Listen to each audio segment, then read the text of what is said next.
Oral questions. Questions orales. The honourable member from Stormont Dundas, South Glengarry.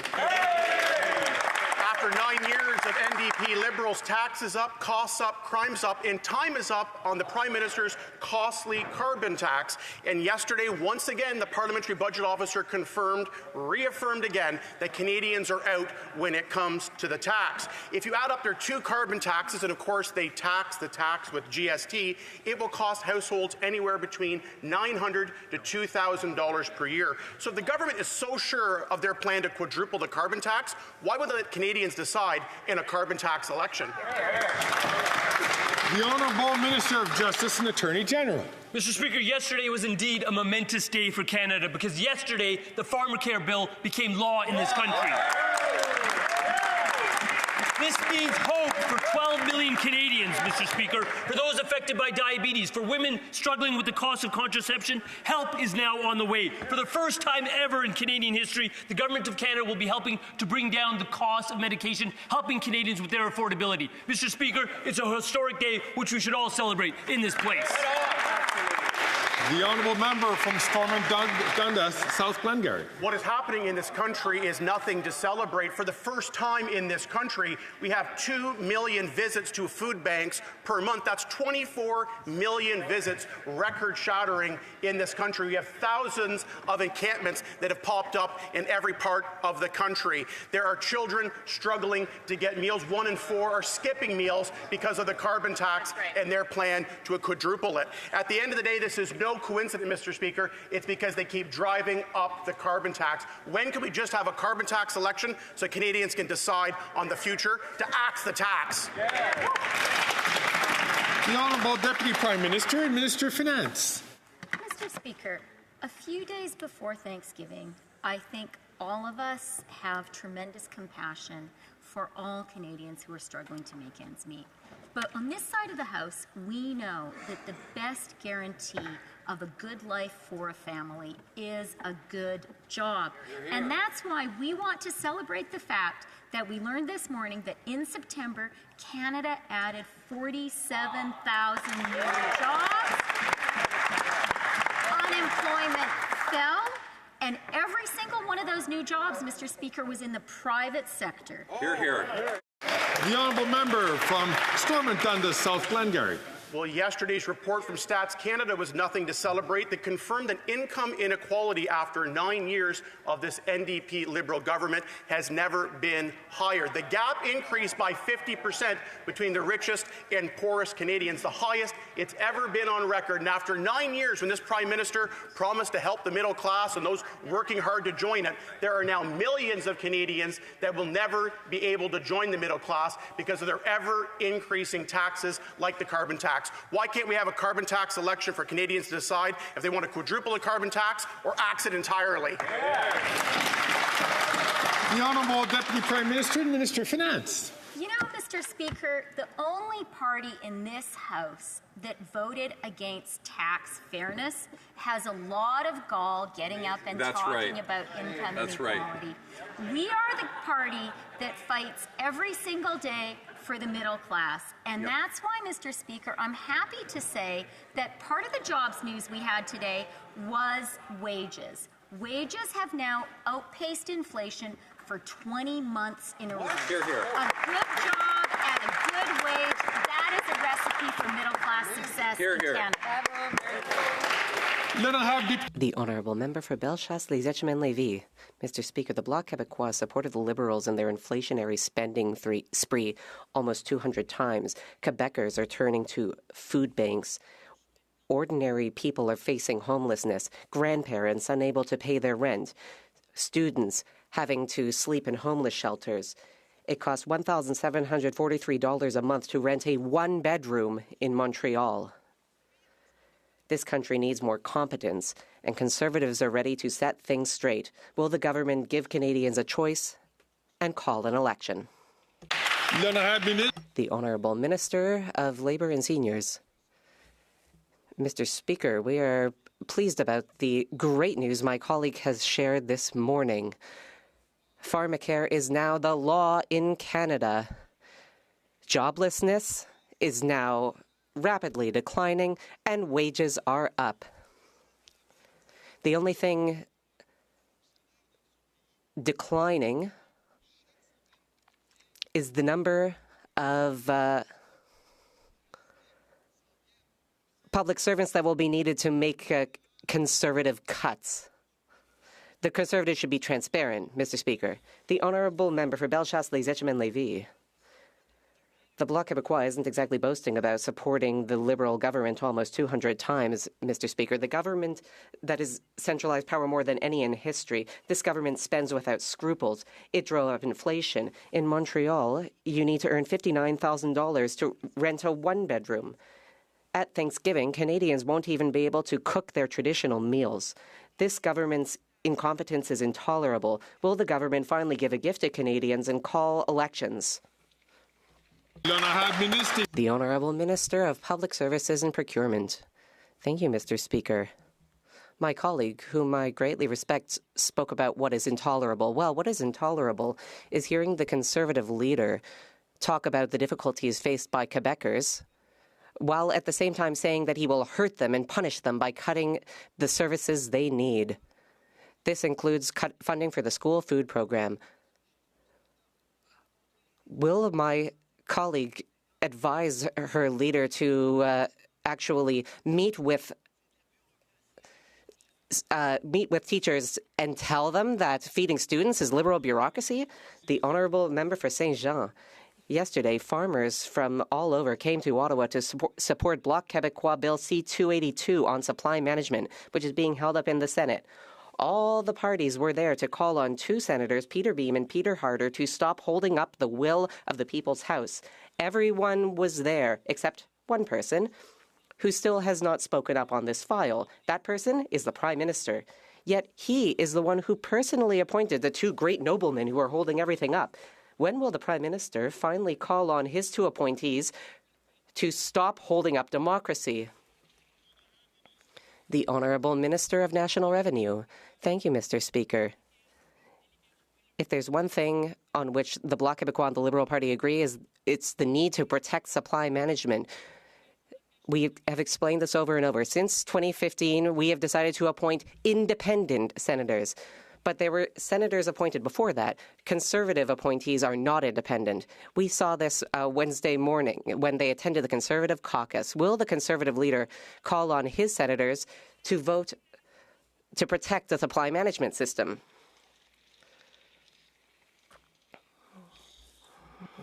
Order.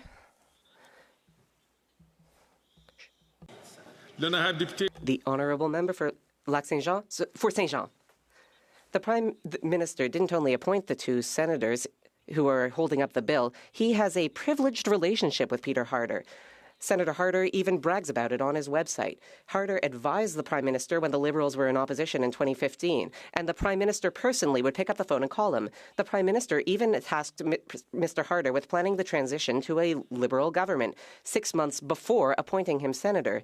If the Prime Minister has Senator Harder's phone number, why won't he use it to tell him to stop holding up democracy? The Honourable Minister of Labour and Seniors. Mr. Speaker, the Bloc Québécois doesn't seem interested in the files anymore, so I will remind them that yesterday I celebrated Thanksgiving with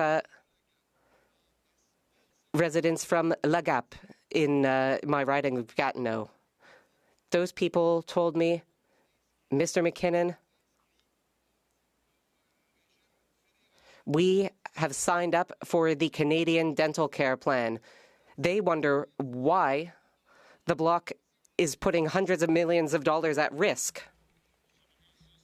I would just like to remind members that it is important not to use individual names, even if they are referring to themselves.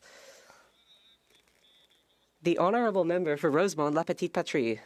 Mr. Speaker, a new report shows that the cost of living is increasing faster than income is for the 40% poorest households in Canada. That means that Almost half of Canadians are growing poorer. People are struggling while the rich are stuffing their pockets. Conservatives have announced that they will be cutting programs that help people like dental care and pharmacare.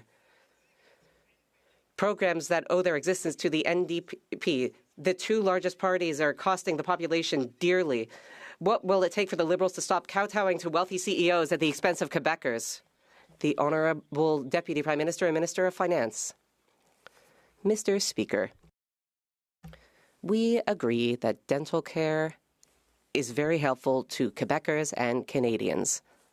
Something else that helps them is having a good job with a good wage. And that is why today we are very happy that in September the Canadian economy added 47,000 new jobs, and for 20 months now, wages have been increasing faster than inflation. That is a good piece of news for all Canadians. Vancouver Kingsway. A new report paints a disturbing picture of economic injustice in Canada. Income inequality has hit the highest level ever recorded, and the bottom 40% of Canadians hold less than 3% of Canada's wealth. The Liberals let this happen, caving to wealthy CEOs jacking up grocery prices and rent, while the Conservatives want to cut programs like the NDP's pharmacare and dental care that will put more money in people's pockets. Why are the Liberals, like Conservatives, catering to the ultra-rich, while working families in Canada are falling behind? Good question. The Honourable Deputy Prime Minister and Minister of Finance.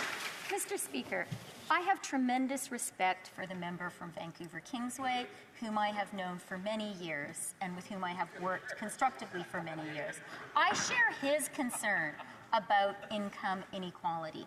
And that's why I know that he shares my happiness at the jobs numbers that we got this morning. The fact that we have 47,000 more jobs added to the Canadian economy in September, the fact that wages have outpaced inflation for 20 months in a row, and as an added bonus, rents have been going down in Vancouver. Member from Leeds, Grenville, Thousand Islands and Rideau Lakes. Parliament's budget watchdog has confirmed yet again that Canadians pay more in carbon tax than they get back in so-called rebates. In Ontario, for example, a family will pay $1,400 more than they get back. But they already knew that because everything costs more after 9 years of these NDP Liberals. Taxes are up, costs are up, crime is up, and time is up for their economic vandalism that they're perpetrating on Canadians. So why won't this Prime Minister just put Canadians in the place where they need to be with a carbon tax election? The Honourable Parliamentary Secretary. Mr. Speaker, he didn't read the report. It's obvious, because on page 1 of the report, it says right here that Canadians will see a net gain receiving more from the Canada carbon rebate than the total amount they pay in the federal fuel charge. Mr. Speaker, just flip to page 7. It's a bit long. I know the Member of Parliament might have a bit of a difficult time with a document like this, but the meaningless slogans don't matter. What does matter is that, broadly speaking, our updated estimates show larger net gains for average households right across income quintiles in backstop provinces compared to the previous distributional analysis. If he's going to quote the book, Mr. Speaker, he ought to read it. It's right here. I can bring it over if you'd like. Page 1. Just going to ensure that we, of course, treat all members with the respect and dignity that all members deserve. The Honourable Member from Leeds, Grenville, Thousand Islands and Rideau Lakes. Well, Speaker, not only did I read the report, I actually paid some attention when I dressed myself this morning, unlike that scene over there.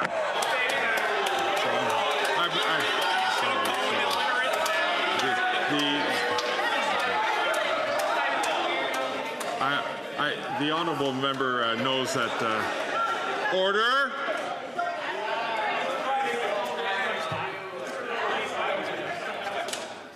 Honourable Member from Milton will take a seat. Colleagues, I've mentioned this before in question period that it's inappropriate to comment on the looks of any member, and so I do point that out.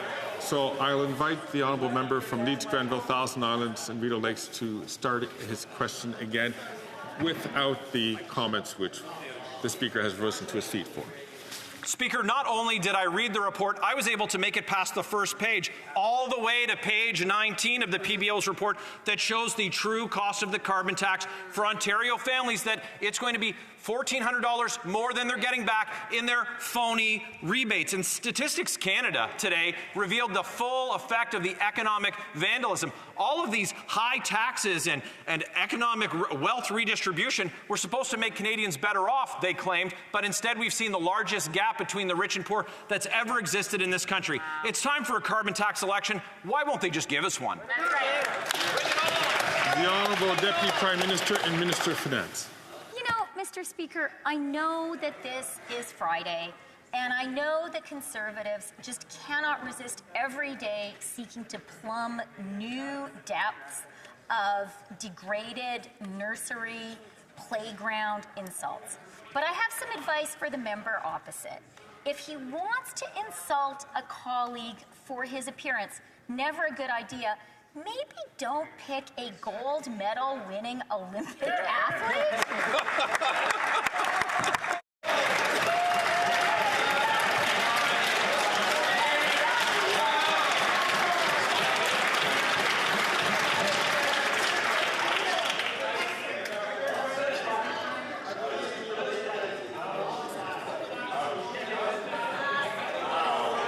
Order.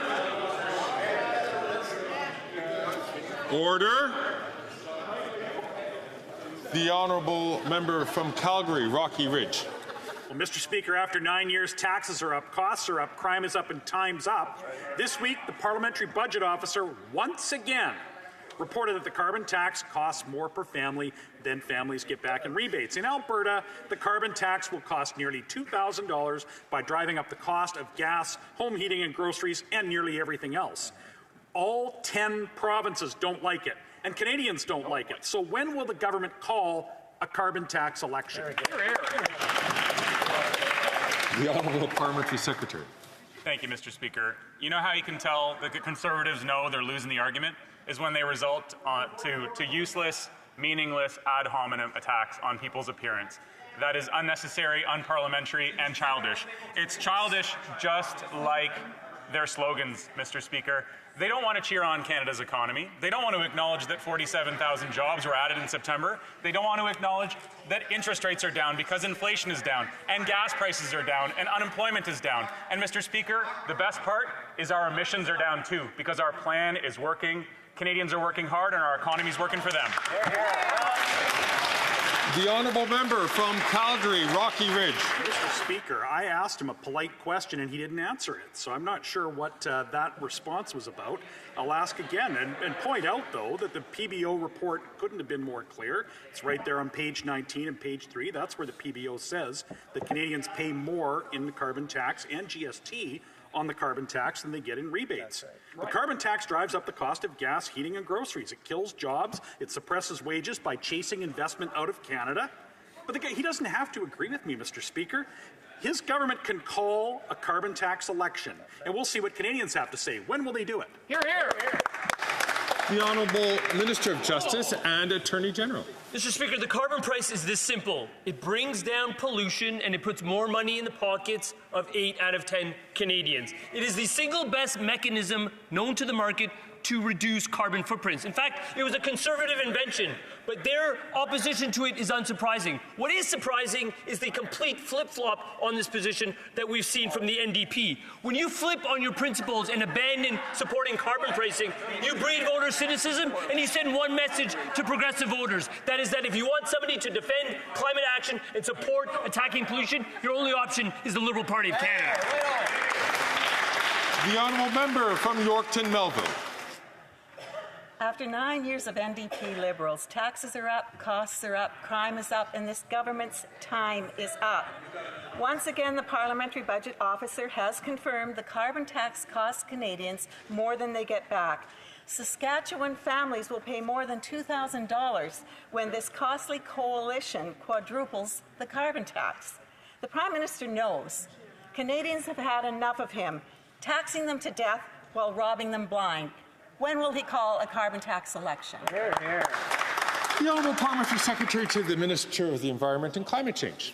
Thank you, Mr. Speaker. The only place in the world where it seems like it's okay to never talk about climate change, commit to doing nothing about climate change, and commit to actually increasing our carbon emissions seems to be the Conservative campaign room. Because, Mr. Speaker, the world knows that climate change is real. We just had this horrific hurricane sweep across Florida, one of the most powerful ever. Wildfires are forcing Canadians out of their homes. And yes, Mr. Speaker, the Conservatives want to say, how is the carbon price going to reduce hurricanes and forest fires? Mr. Speaker, it's science. They need to go back to literally grade 9 science. Greenhouse gases cause extreme weather.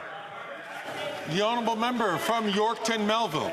Mr. Speaker, how terrible that member is willing to use a narrative that is false when it comes to Jasper, just to make his point that is not accurate. The PBO has confirmed again what Canadians from all 10 provinces know. The carbon tax continues to drive up the cost of gas, groceries, and heating, and that is only the thin edge of the wedge. Middle-class Canadians are losing ground. Those wishing to join the middle class have no confidence in this NDP Liberal costly coalition. The Prime Minister knows he's taxing Canadians to death and robbing them blind. When will he call a carbon tax election? The Honourable Parliamentary Secretary to the Minister of the Environment and Climate Change. Mr. Speaker, the blatant climate denial from the other side is absurd and childish. Mr. Speaker, it's literally in grade 3 where kids learn about greenhouse gases. The more you put into the environment, the hotter our planet gets. The hotter our planet gets, the hotter the oceans become. And yeah, that causes more extreme weather. And it also dries out our forests, which makes our forests more susceptible and vulnerable to wildfires. Mr. Speaker, over 40% of the people around the world who were forced out of their homes because of wildfires last year were Canadian. We're a small country, 0.5% of the world's population. Climate change is real. When will these Conservatives get it? Wake up! The Honourable Member for Saint-Hyacinthe-Bagotte. Mr. Speaker, Peter Beam and Peter Harder, 2 senators, want to overturn the House of Commons vote on C-282, which would protect the supply management system in trade talks. These 2 Liberal appointees are worried that it would take powers away from trade negotiators. That's actually the point. That's the point of the bill. It would prevent trade negotiators from selling off supply management like they did 3 times in a row. In talks with Europe, Asia, and the United States, we protect our farmers, they protect the right to throw them under the bus. Will the Liberals tell their buddies that they've got it all backwards? The Honourable Minister of National Revenue. Thank you, Mr. Speaker. That's it. We've explained this over and over. We appoint senators who are independent. I'm sure that the Bloc understands the concept. We are calling on senators to act. We are telling them that the bill is supported by the overwhelming majority of parliamentarians. We call on them to act diligently and send the bill back to us as soon as possible. I hope I have been clear. The Honourable Member for Saint-Hyacinthe-Bagotte. The Peters were trade negotiators back in the past. I guess that's why, instead of protecting farmers, they're protecting trade negotiators. They privilege people like themselves at the expense of the common good, democracy, and our farmers. That's what the Senate is all about. It's an archaic monarchical institution. This is what happens when you give big salaries to people who are completely unaccountable. They start thinking they're more important than everyone else. Will their Liberals call on their majesties to come on down from on high and defend our farmers? The Honourable Minister of National Revenue. Thank you, Mr. Speaker. Since 2015, we have appointed independent senators, but senators appointed before that by the Harper government are not independent. They go to caucus on Wednesday morning to get orders from the Conservative leaders. So I would ask Quebec's Conservatives the question, are you putting pressure on your senators to ensure they will vote in favour of this bill? Madame. Order. The member for Ottawa South Orleans will come to order. We do not speak when we are not recognized by the chair. Mr. Speaker, after 9 years of NDP Liberals, taxes are up, costs are up, crime is up, time is up. for this Liberal carbon tax grab. New data confirms that Alberta families will be worse off by nearly $2,000 after the carbon tax is quadrupled. That's money coming out of Alberta into government pockets to pay off the Liberal insiders. Will the Prime Minister apologize for the public smearing of the independent budget officer for telling the truth? And finally call the carbon tax election. Let's go. The Honourable Parliamentary Secretary to the Minister for the Environment and Climate Change. Thank you very much, Mr. Speaker, but it's just on page 1. The Conservatives clearly didn't get past the table of contents. It says clearly the PBO estimates that the average household in each backstop province will see a net gain, receiving more from the Canada Carbon Rebate than the total amount that they pay in the federal carbon charge. Mr. Speaker, October 15th is next week, and that's when Canadians will receive their next installment of the Canada Carbon Rebate, and that's good news because it's supporting their affordability. Mr. Speaker, interest rates are down, inflation is down, emissions are down. This plan is working. When will the Conservatives get it? The Honourable Member from Regina, Wisconsin. Mr. Speaker, after 9 years of these NDP Liberals, taxes are up, costs are up, crime is up, time is up, and the carbon tax is way up. Yesterday, the Parliamentary Budget Officer released an updated carbon tax report that shows that once the NDP Liberals quadruple the carbon tax, Saskatchewan families will be paying $2,000 per year. Mr. Speaker, when will the Prime Minister call a carbon tax election so Canadians can decide if they want to continue to pay his carbon tax?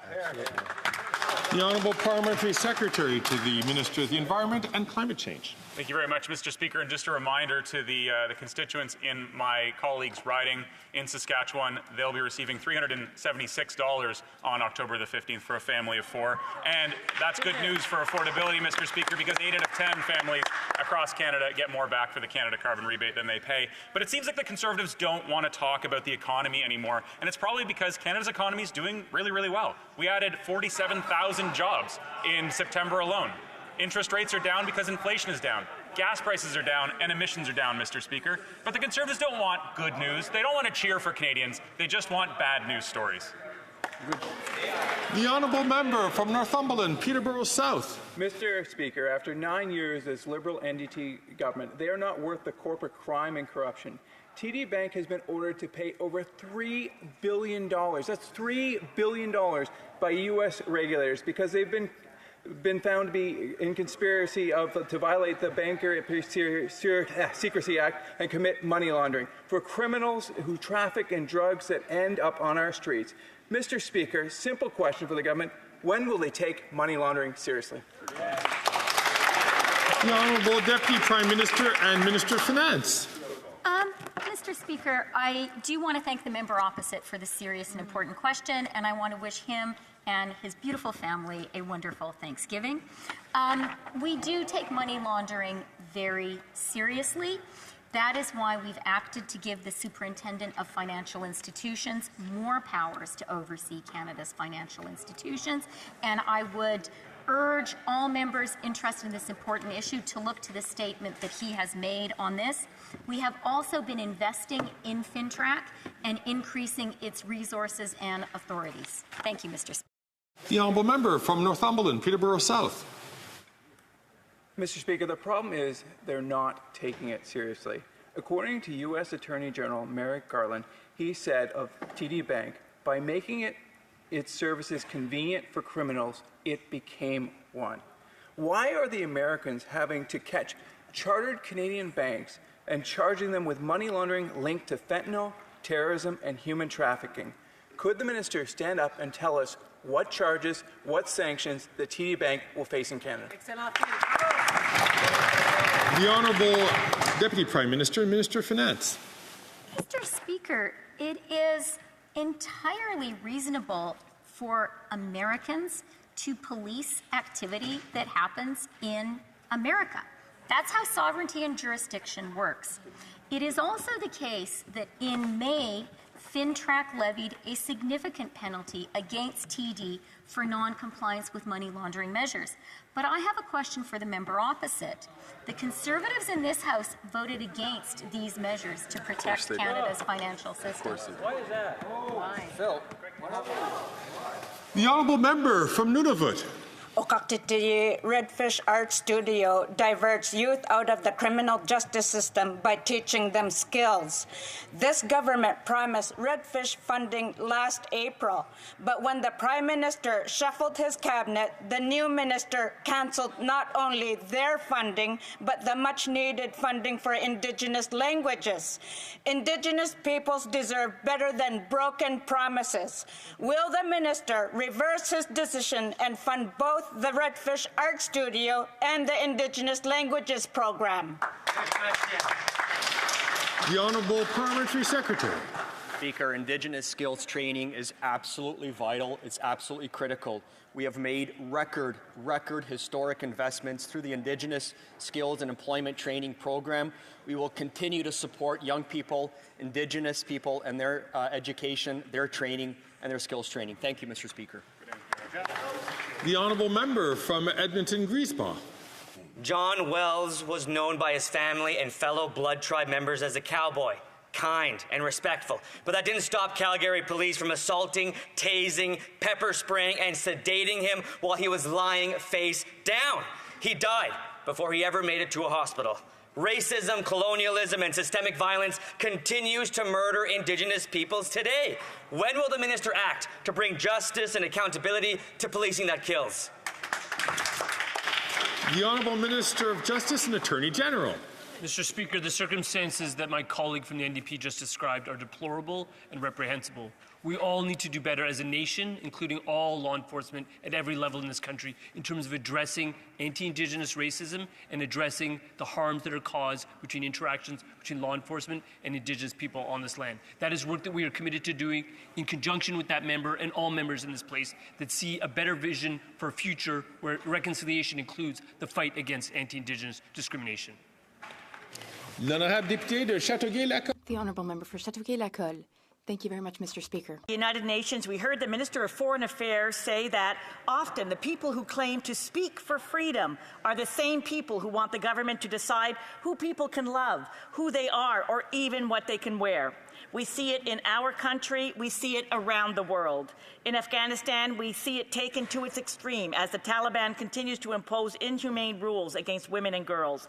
Today, on the International Day of the Girl, I asked the Minister of Foreign Affairs if she can reaffirm our government's commitment to girls. Good question. The Honourable Minister for Foreign Affairs. Thank you, Mr. Speaker. Canada is a country that values freedom from oppression, not freedom to oppress others. The rights of women and girls, including the right to choose, is put in danger by the far right, including some of the members of the Conservative opposition. A Liberal government will always support and protect women's rights and girls' rights, here at home and around the world. So along with Germany, Australia, and the Netherlands, we will hold the Taliban regime accountable for their violations of women and girls' rights in Afghanistan. We will always be there for women at home and around the world. Thank you. The Honourable Member from Portage Lisker. For 7 years, the Liberals knew Jasper was a tinderbox. Damning testimony has proved the Minister of Environment's negligence. He failed to do everything he could to protect homes, business, and this beloved national park. To stop a raging wildfire, you need two things: remove the heat and apply water. We know beyond a doubt that the minister did neither. A tiny fraction of the dead trees were removed, and shockingly, firefighters were even turned away. How much incompetence does it take to get fired from this Liberal cabinet? The Honourable Parliamentary Secretary to the Minister of the Environment and Climate Change.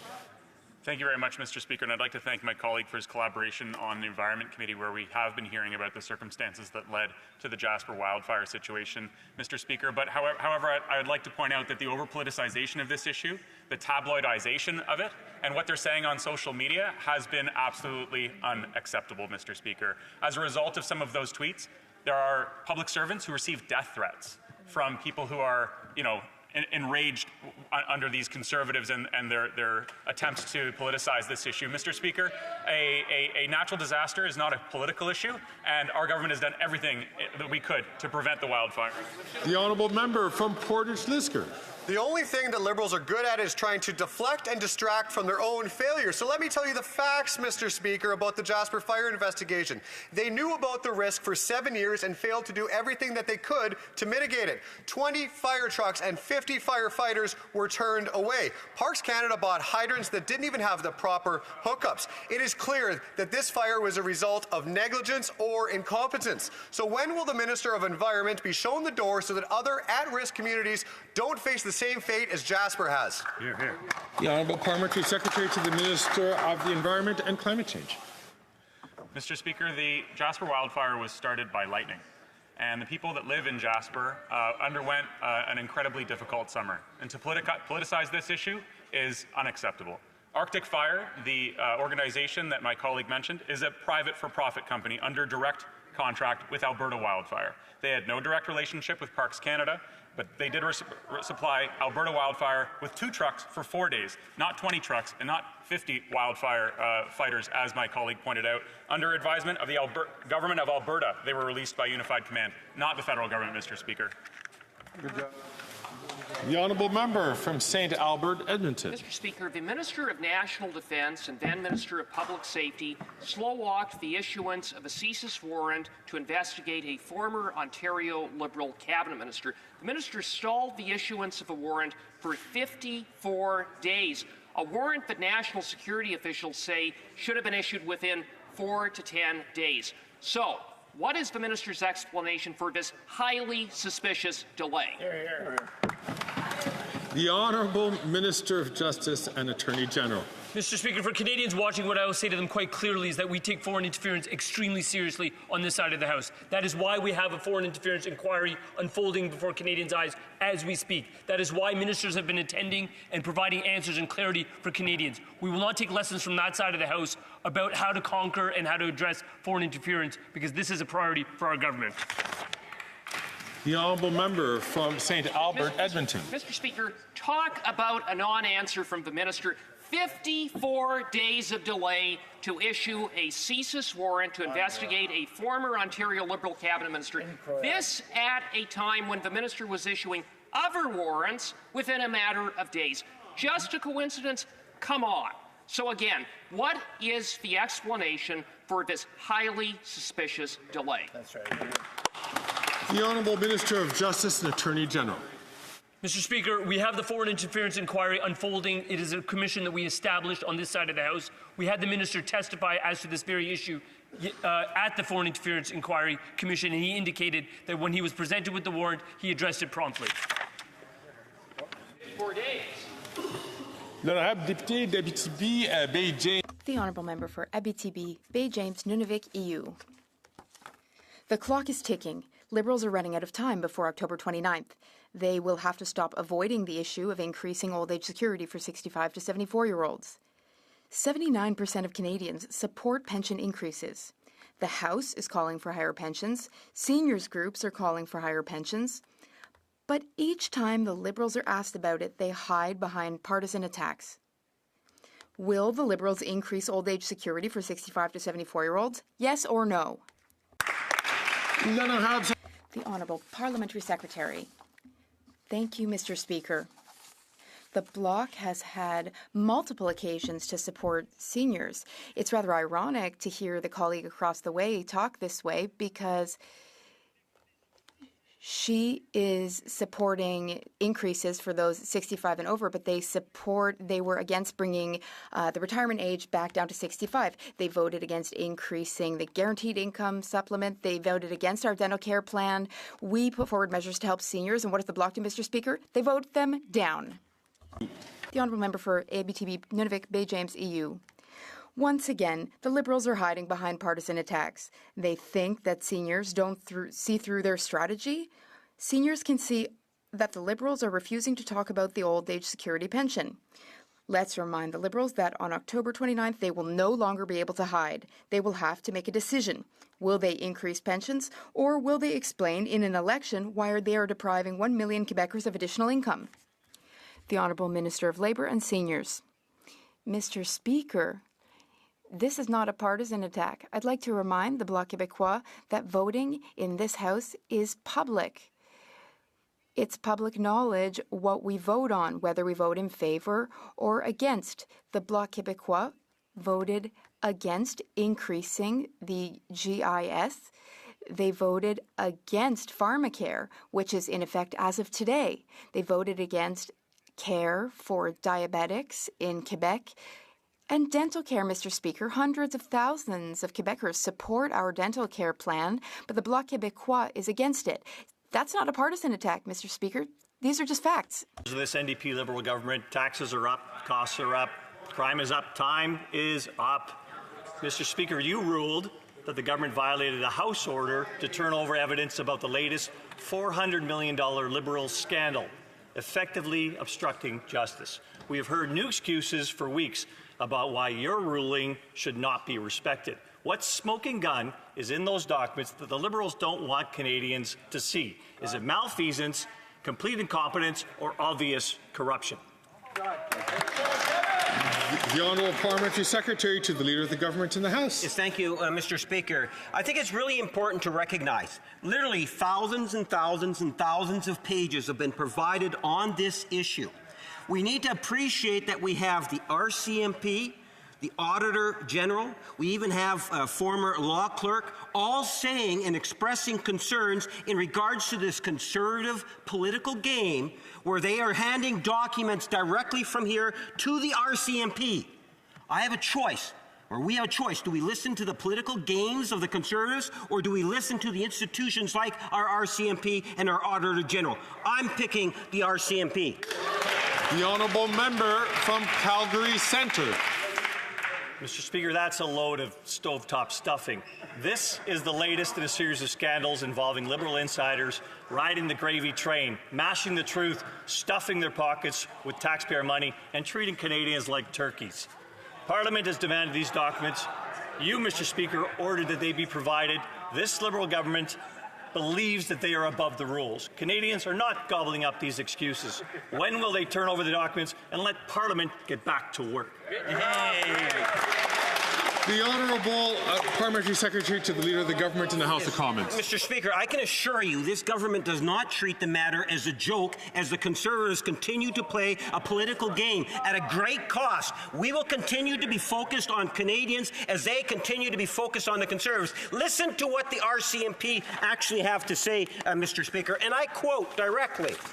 There is significant risk that the motion could be interpreted as a circumvention of normal investigative processes and I underline the word, charter protections. Why won't the Conservative Party listen to what the RCMP and others are saying?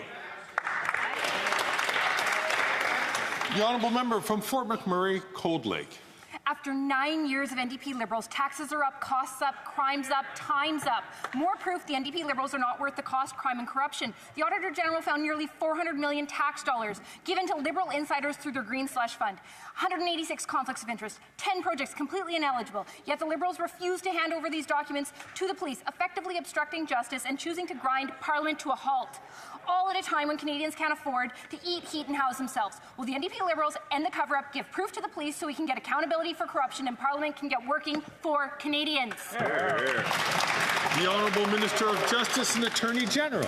Mr. Speaker, Monday is Thanksgiving. You know what I give thanks for? I give thanks for living in a democracy where we draw a firm line between the police and politicians. That is a line that the Conservatives are asking us to cross. That is a line that the RCMP has flagged that is being crossed as we speak. To continue, they've said, quote, in a free and democratic society, this ensures that the government cannot direct or influence the actions of law enforcement. That's a direct quote from the Chief Commissioner of the RCMP, Mike Duhem. I never thought I'd have to say this in the House of Commons, but I wish for once the Conservatives would listen to the cops.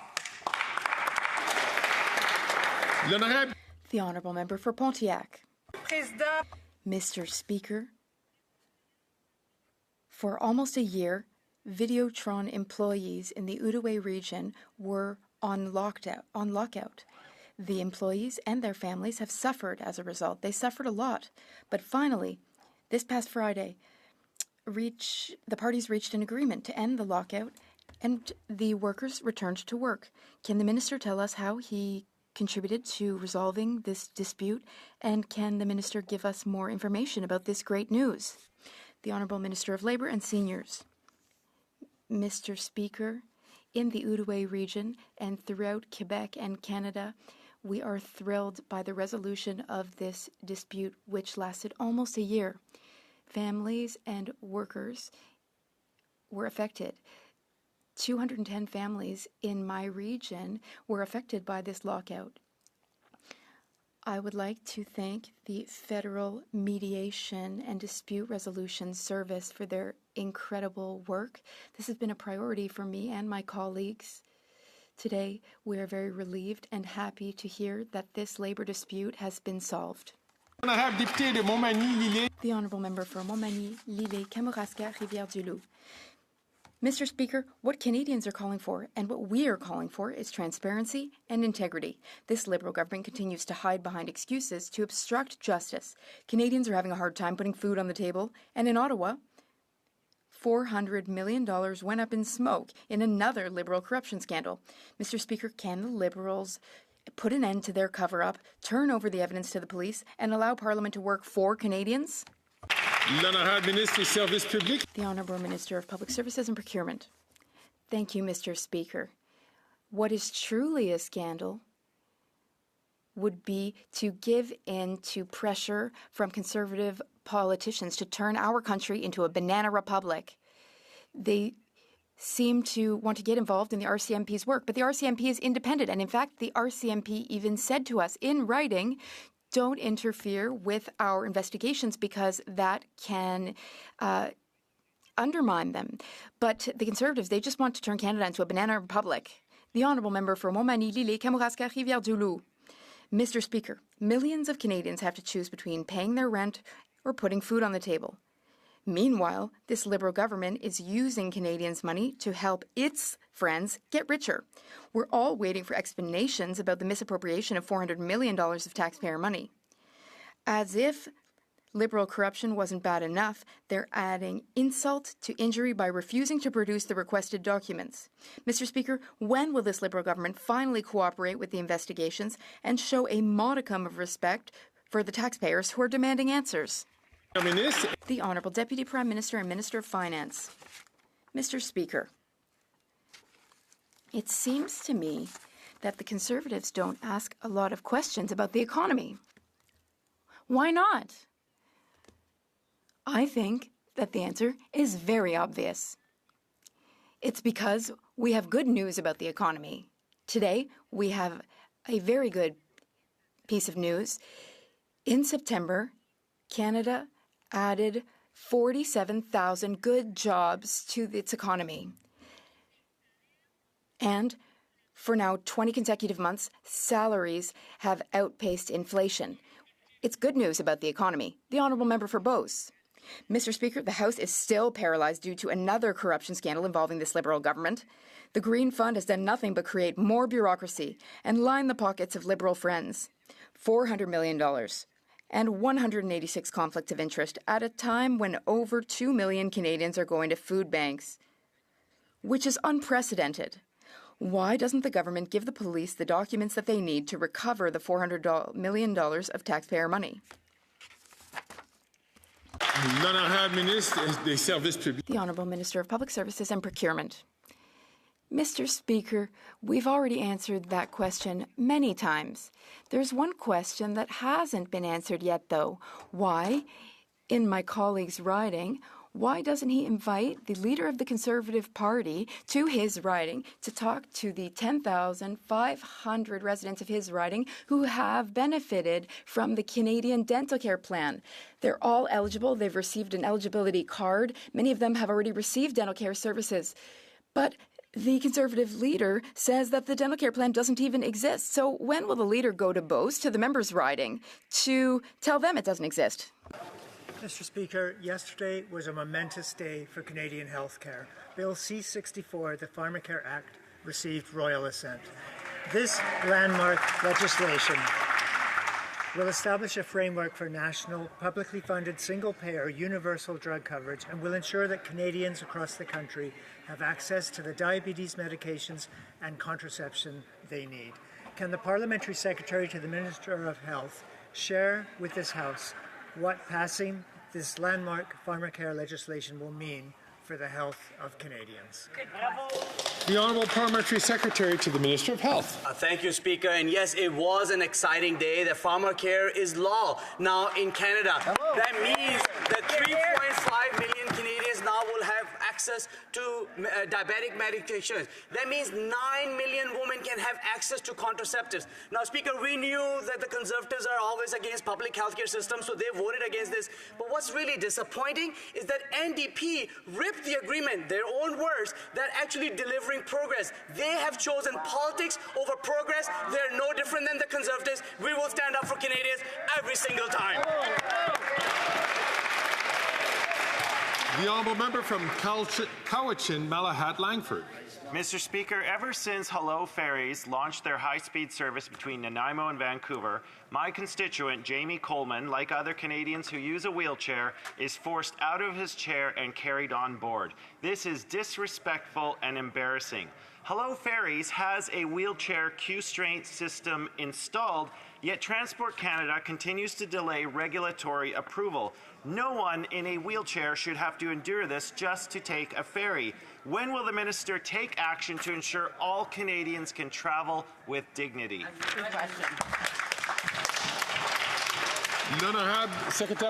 The Honourable Parliamentary Secretary for Citizen Services. Thank you, Mr. Speaker. I'd like to take this opportunity to thank my colleague on behalf of persons living with disabilities in Canada. We have worked together on the first piece of Canadian legislation for an inclusive Canada. Legislation for persons with disabilities. That's been a hallmark of our government's work. We have invested $6 billion. That's a historic investment, and this is just the start. There will be further steps. We will develop a plan to ensure that Canada is fully accessible for everyone. Managed Gulf Islands.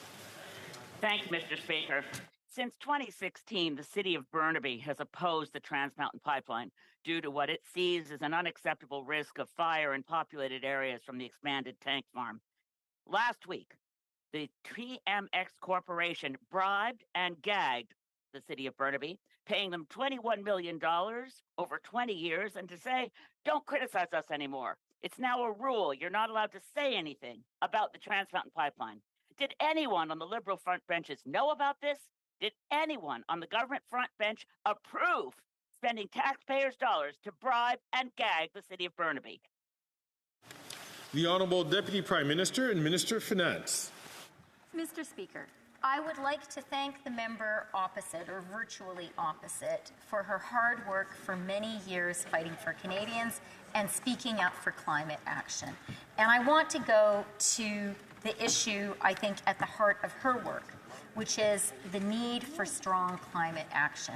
I am really proud to be a member of a government that has made climate action a priority, the only major party which continues to advocate for a price on pollution, the most economically rational way to fight climate change.